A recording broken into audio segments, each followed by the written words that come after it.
족발이다. 안녕하세요. 국내 민물과 바다 유료 낚시터로 출조하여 다양한 어종의 입질 영상을 기록 중인 찌멍과 찌마사이 찌찌TV입니다. 못 찍었어요. 못 찍었어요? 보시는 장면은 바다 좌대 낚시터에 출조하여 유토에서 이벤트 어종으로 방류한 북바리, 자바리, 참돔 등을 포획하는 장면입니다.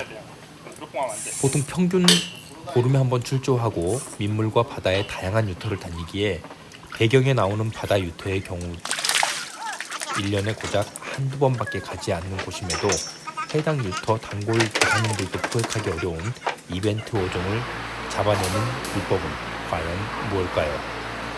솔직히 찌찌TV가 낚시를 아주 잘하는 것도 아니고 오복이 많은 것도 아닌데 말이죠. 그렇지. 하나, 둘, 셋. 모르실게요. 하나, 둘, 더 물어. 썰을 풀기 위한 빌드업이 장황해졌네요. 자, 본론으로 들어와서 저희 경우에 바다 좌대에서 대상어 포획과 조과를 위한 몇 가지 방법을 사용하는데, 먼저 방문 전 해당 유토의 홈페이지와 네이버 카페, 유튜브 영상 등을 통해 최근 조항과 포인트, 수심, 미끼, 채비법 등을 사전 확인하는 작업 외에 포획 확률을 높이기 위해 즐겨 사용하는 낚시용품이 몇 가지 있습니다.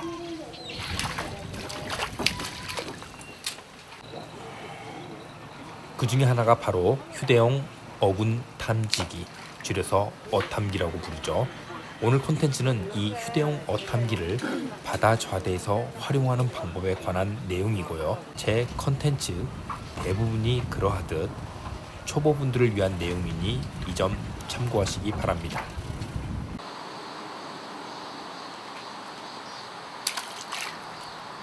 배경 영상은 수영장과 어항, 찌맞춤 수조 등에서 진행했었던 실험 영상들입니다.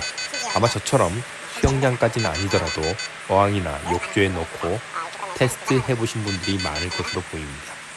그리고 간혹 물고기도 없는데 어탐기가 반응하는 걸 보고 적잖이 당황하셨을 수도 있고요.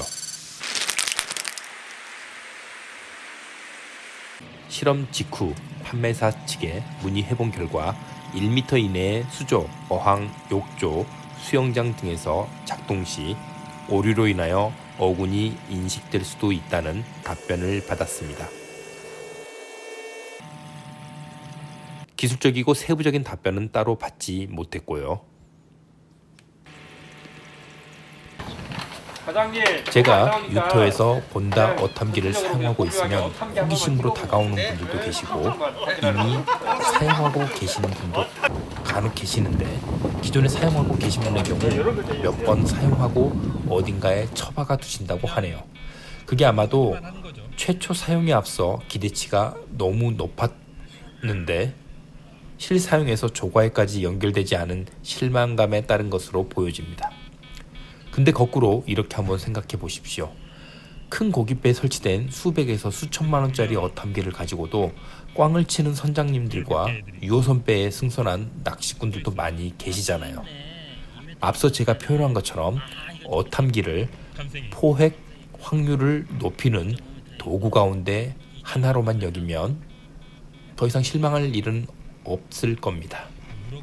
본다 어탐기와 연동되는 어플인 와이파이 PC 파인더 어플입니다. 영상 캡처는 바로 옆에 있는 엑스레코더 어플을 활용했습니다. 요거는 저도 가장 궁금했던 지점이기도 한데 바로 세팅값, 한글로는 매개 변수 설정, 영어로는 패러미터 세팅이라고 나오는데 저도 다양하게 변화를 줘가며 테스트를 진행해 봤는데 바다 유토에서 사용하는 거라면 그냥 설명서에 나오는 추천 디폴트 값 그대로 사용하셔도 무방합니다. 큰 차이가 없더군요. 굳이 변화를 준다면 차트 스피드 정도를 추천값은 5로 나오는데 3 정도로 맞추면 적당할 듯 싶습니다. 이 세팅값에 큰 의미를 두지 않는 건 뒤에 또 설명 계속 드리도록 하겠습니다.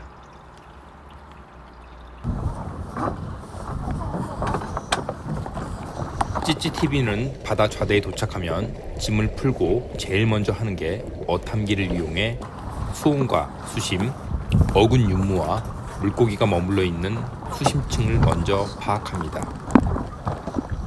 기기 설명서상에 지형 파악도 가능하다고 나오는데 이 부분은 솔직히 잘 모르겠고요. 혹시 본다 어탐기를 이용해 지형 파악 가능하신 분은 차트상의 지형 보는 방법 등을 댓글로 남겨주시면 감사하겠습니다.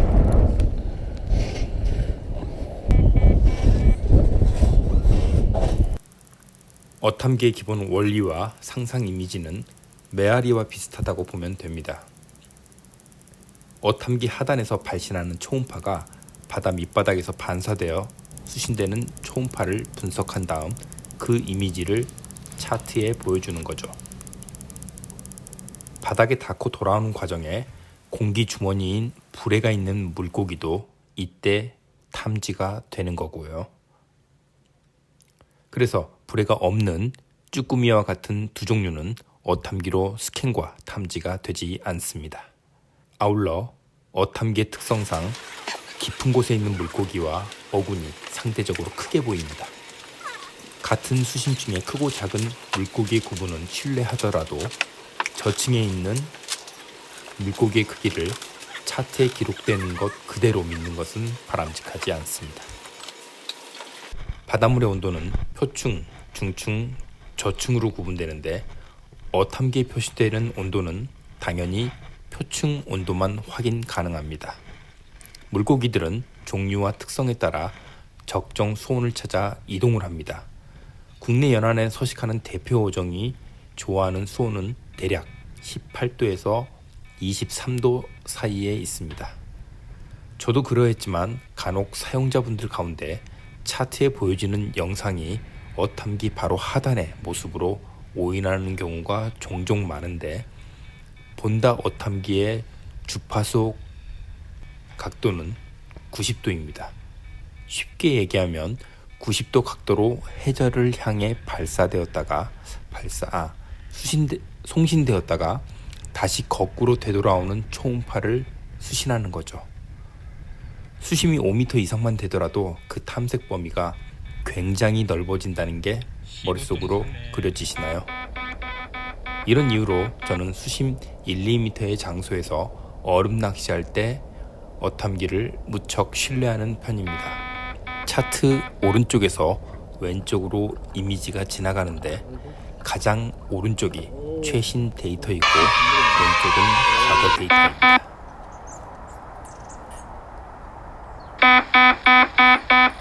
바다 좌대에서 어탐기 활용 시 방류 때 어탐기에 의존하는 것은 바보짓입니다. 우당탕탕 이봇발이 다 끝나고 주변에 아무도 포획하는 조사님이 없을 때 대상어가 어느 수심층에 머물러 있는지 확인해 볼 때 유용합니다. 물론 차트에 표시되는 대상이 그 대상어라는 보장은 전혀 없습니다.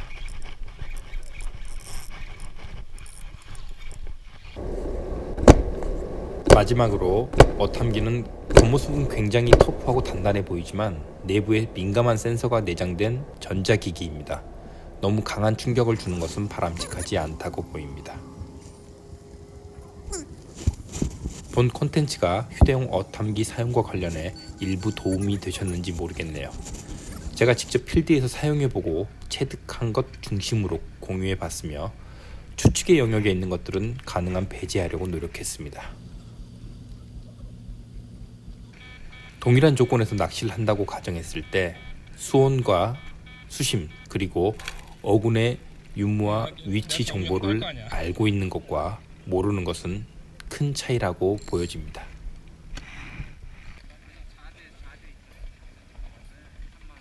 선착장에서 좌대로 들어가는 배를 기다리는 중입니다.